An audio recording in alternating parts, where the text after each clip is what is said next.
Phase one was finishing them. Phase two is how to record them. Equipment, right? You don't need as much equipment as you actually think. You've probably seen these photos of studios. You got really overwhelmed. It looks scary. It looks crazy. You don't know what a compressor is. You don't know what a condenser is. It doesn't really matter. What you need to do is you need to go on Amazon. You need to buy, I'm assuming, by the way, that you have a laptop. Let's just say, and I'll do an amazing drawing of a laptop. There, boom. That's my laptop. There's the buttons. Let's say you have a laptop. You need to buy an interface, okay, which is just basically a device that takes a lead into the computer. And then you need to buy a mic. How much do you need to spend on that? Okay, let's say you can get an interface for $50. Let's say you spend $100 on a mic, okay? You can get an okay mic for that. You just go on Amazon. I'll link stuff in the show notes about, you know, entry-level mics, entry-level interfaces, right? But that's all you really need. You need a set of headphones. You could probably find some in your house.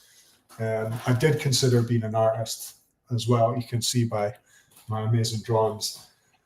If you have a MacBook, you need an interface. Your interface goes into your laptop, and your mic goes into your interface, and your headphones go into your interface. And then all you're doing is you're really just sending a signal from the microphone into the laptop. Second, you need to get some software. What I recommend is Logic Pro X. That's not very well written. Be in my club, and then you'll get all of the notes on the show. Logic Pro X is a really usable software, and it's an investment. You're going to spend $100 to $150 on it, but you're going to have it forever. You can get free software.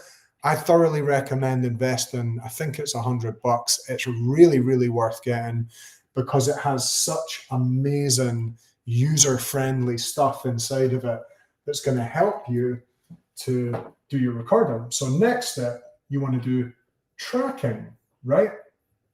What's tracking?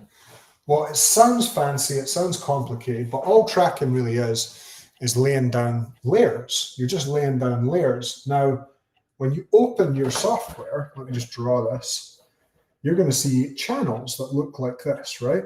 These are the channels. And in each one, when you're inside the software, you're going to be able to turn that on, tick, turn that on, tick, and you can record like your guitar in this channel. And you can record your singing in this channel. And we're just layering things up, really. We're just layering up different stacks of vocal recording inside of the software. Like I say, this is a quick, simple guide. I'm going to go more into it inside of my club. If you're not in the club, come and join us. But I'm just giving you a broad overview. So tracking is the first step of recording.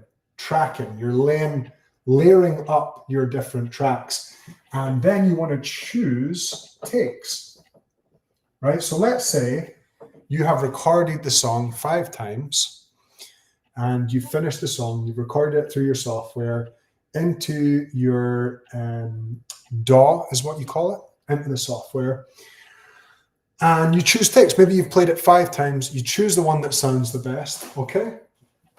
And then we move into the third phase, which is producing your tracks.